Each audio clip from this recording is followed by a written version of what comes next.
حرام کی کمائی ہوئی کمائی جو ہے وہ پانی کی طرح بہائی جاتی ہے۔ ابھی مجھے ایک صاحب نے بتایا کہ ممبئی میں 2 شادیاں ہوئی ہیں مسلمانوں میں، ایک میں 1.5 کروڑ روپیہ خرچ ہوا، ایک میں 80 لاکھ خرچ ہوا۔ ہم نے وہاں اصلاحی تحریک شروع کی، ضیاء الحق صاحب نے بھی کوشش کی تھی، آرڈیننس پاس کیا تھا، لیکن یہ چیزیں قانون سے نہیں۔ آپ کہیں کہ کسی دعوت میں 50 سے زیادہ مہمان نہیں آئیں گے، وہ 100 آ گئے تو زیادہ زیادہ یہ ہوگا پولیس والوں کو رشوت کا کھاتا کھل گیا، جو یہ پیسے لے جائیے صاحب۔ کبھی کبھی وہ پکی پکائی جگہ لے جا کے اپنے تھانے میں بیٹھ کے کھاتے تھے، لیکن قانون سے نہیں بدلتا مزاج۔ ہم نے کیا طے کیا؟ دیکھو یہ ہے چٹان کی بنیاد۔ آپ کو بڑی اونچی بلڈنگ بنانی ہو تو دیکھنا پڑتا ہے چٹان نیچے بنیاد زمین کیسی ہے۔ تو بنیاد کیا ہے؟ آپ سادگی کرو سادگی کرو سادگی کرو، یہ واسطہ بے معنی ہے بالکل، اس لیے کہ غریب کی سادگی کچھ اور ہے، امیر کی سادگی کچھ اور ہے، سادگی کے ایک معنی تو نہیں ہے۔ لہذا کوئی جو ہے راک فاؤنڈیشن وہ تلاش کی جائے، وہ ہم نے کی تلاش۔ جو تقریب حضور سے صحابہ سے ثابت ہے ضرور کرو ضرور کرو ضرور کرو، عضو علیہا بالنواجذ، اپنے دانتوں سے پکڑ لو اس کو۔ اور جو تقریب ثابت نہیں حضور سے اور صحابہ سے، یقیناً یہ کہیں باہر سے آئی ہے، یا تو ہمارا خاندانی پس منظر جو ہے، اکثر تو ہندوؤں سے مسلمان ہوئے، وہ سادات ہوں، صدیقی ہوں، فاروقی ہوں، عثمانی ہوں، وہی ہیں جو باہر سے آئے تھے، باقی تو اکثریت یہیں سے، وہ اپنا ہندوانہ پس منظر لے کر آئے۔ تو جس کا ثبوت صحابہ کے دور میں نہیں، وہ یقیناً باہر سے آئی ہوئی چیز ہے، اس میں پھر سادگی نہیں، اس میں کمی نہیں، جڑ سے کاٹو اس کو۔ اس بنیاد پر ہم نے 5 فیصلے کیے، ذرا سن لیجئے آپ بھی، اگر آپ کوئی سوشل ورک کرنا چاہیں اس کو عام کریں۔ نمبر 1، نکاح مسجد میں۔ حدیث موجود ہے، ترمذی شریف کی روایت، اعلنوا ھذا النکاح واجعلوہ فی المساجد، نکاح کا اعلان عام کیا کرو، مسجدوں میں منعقد کیا کرو۔ میں حیران ہوتا ہوں کیوں نہیں علماء کرام نے اس کی طرف توجہ دلائی۔ حدیث ہے، ہاں میں مانتا ہوں ان کا کہنا یہ ہے کہ یہ یہاں جو امر ہے کہ مسجد میں منعقد کرو، یہ امر وجوب کے لیے نہیں ہے، استحباب کے لیے، مستحب ہے یہ کہ مسجد میں۔ تو بھائی مستحب کیوں چھوڑ رہے ہو تم؟ وہ اس لیے چھوڑنا پڑتا ہے، مولوی بیچارے کی حیثیت ہے ہی نہیں معاشرے میں کہ وہ کہے جناب یہاں آئیے میرے پاس، میں نہیں آؤں گا آپ کے گھر نکاح پڑھانے کے لیے۔ وہ اپنا رجسٹر بغل میں دبائے بیٹھا سوکھتا رہتا ہے، وہ تو آنی تھی بارات عصر کے وقت، مغرب بھی جا رہی ہے، آئی نہیں، وہ بیٹھا غریب۔ پہلے 20-30 روپے ملتے تھے، اب 200 300 400 ملتے ہیں، اور کیا ہے۔ میں نے انہیں یاد دلایا، دیکھو شرم کرو، عیسائیوں نے آج تک اپنے چرچ کی اور اپنے پادری کی عزت یہ رکھی ہے کہ شہزادے اور شہزادی کی شادی ہوگی وہ بھی پادری چرچ میں آئیں گے۔ شہزادے کی شادی ہو رہی ہے تو جو ان کی پارلیمنٹ کے ساتھ ہے چرچ، وہاں شادی ہوگی، وہاں پردہ نہیں ہے، لڑکا لڑکی دونوں آمنے سامنے کھڑے ہو کر قول و قرار کریں گے۔ ہمارے ہاں پردہ ہے تو اس لیے لڑکی کے گھر بھی جائیں گے تو لڑکی تو محفل میں نہیں آئے گی، لڑکی کا ایک وکیل ہوگا، وہ وکیل اجازت لے کر آئے گا، 2 اس کے گواہ ہوں گے، اس کے سامنے اجازت لی گئی، پھر وہ نکاح خواہ کو اجازت دیں گے، وہ نکاح پڑھا دیں گے۔ پہلی بات یہ ہو گئی کہ نکاح مسجد میں۔ نمبر 2، نکاح کے موقع پر کوئی دعوت طعام نہیں، کوئی ثابت نہیں۔ دعوت طعام صرف ایک ہے، وہ ولیمہ ہے، اور اس قدر معقول بات ہے،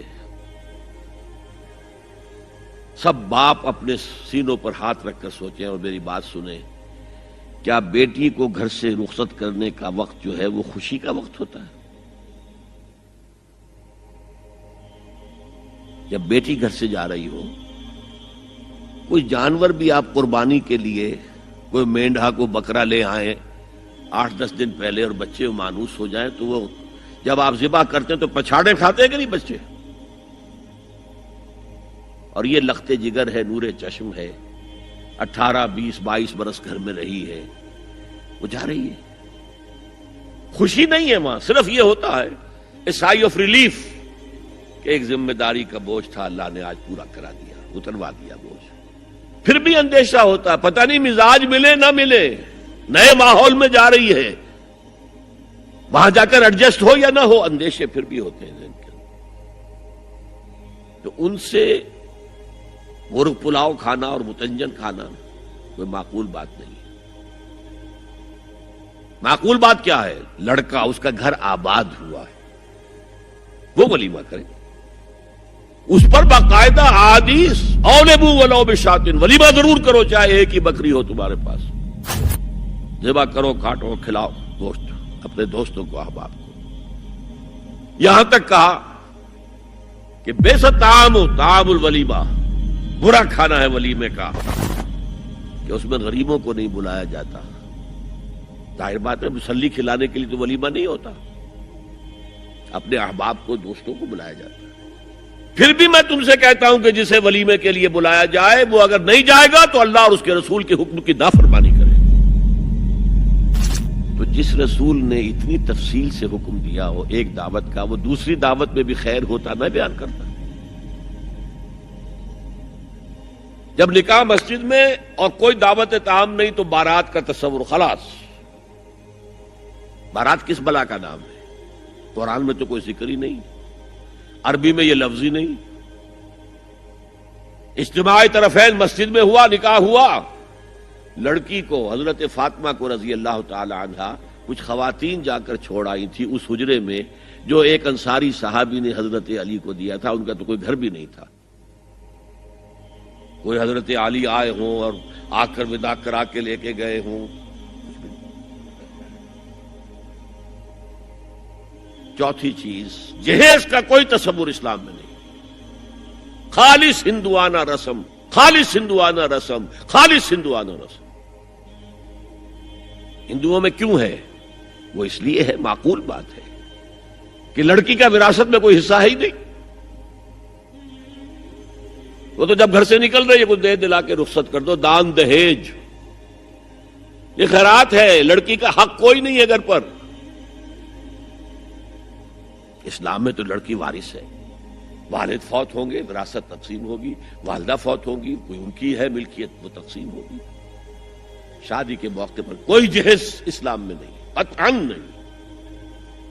غلطی سے حضرت فاطمہ کے جہیز کو جہیز کہہ دیا گیا. وہ جہیز کیا تھا؟ ایک پیسہ بھی حضور کے اپنی جیب سے نہیں تھا. اس شادی میں خاص بات کیا تھی کہ دولہا کے ولی بھی حضور ہی ہے. اور کون ہے؟ علی کا کون تھا مدینے میں؟ اور دلہن کے والد بھی حضور ہے. اب حضور پوچھتے ہیں حضرت علی سے، تمہارے پاس مہر دینے کے لیے کچھ ہے؟ عرض کیا میرے پاس تو کچھ نہیں. وہ فقراء صحابہ میں سے تھے. فرمایا مہر تو دینا ہے، تمہارے پاس ایک زرہ ہوتی تھی. جی ہاں زرہ تو ہے.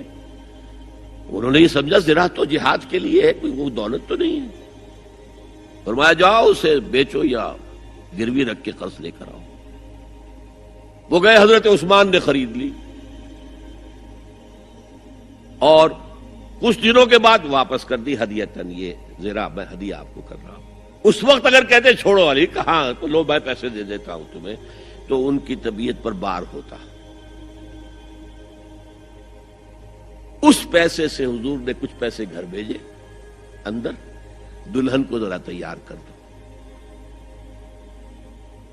اور کچھ پیسوں سے وہ ایک گدا جس میں کھجور کی کھال بھری ہوئی تھی، اور 2 تکیے جس میں کھجور کی کھال بھری ہوئی تھی، ایک مشکیزہ، کنویں سے پانی تو لانا ہی ہے نا، ایک چکی، جو ہو یا گیہوں ہو پیسنا تو ہے نا، کوئی 1-2 برتن اور. اللہ اللہ خیر صلاح. یہ تھا جسے جہیز کہتے ہیں، جس میں ایک پیسہ بھی حضور کا شامل نہیں ہے. وہ حضرت فاطمہ کا مہر تھا جسے بنایا گیا. ورنہ مدینے ہی میں دوسری آپ کی صاحبزادی کا نکاح حضرت عثمان سے بھی ہوا. کہیں ذکر ہے جہیز کا؟ حضرت عثمان کا گھر بھرا ہوا، ہر چیزیں موجود، وہاں تو جہیز کا تذکرہ نہیں. بہرحال یہ شادی کو آسان کرو، زنا کو مشکل بناؤ.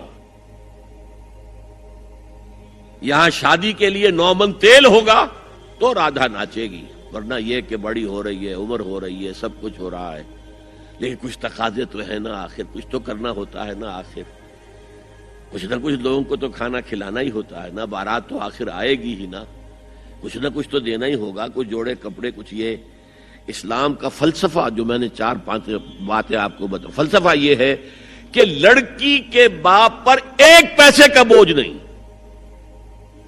اس نے لڑکی پال پوس کے تمہارے حوالے کر دیا، اب اور کیا چاہتے ہو تم؟ سارا مرد آزماں مرد آفرین، مرد کو چیلنج دیا ہے، تم مرد ہو، مہر تم دو گے، اور سب سے بڑھ کر کیا ہو رہا ہے آج کل بھی ہوتا ہے، وہ ہمارے کچھ کام ہوتے ہیں اسلامی، وہ بھی ہے، کچھ وہی ہندوانہ پس منظر۔ نکاح کی محفل میں چھوارے کون لے کے آتا ہے جی؟ لڑکے والے، اور پلاؤ کن سے کھاتے ہیں؟ بھائی جس کو تمہیں مرغ پلاؤ کھلا رہا ہے وہ چھوارے نہیں بانٹ سکتا تھا؟ یہ ہے اسلام اور غیر اسلام کا امتزاج۔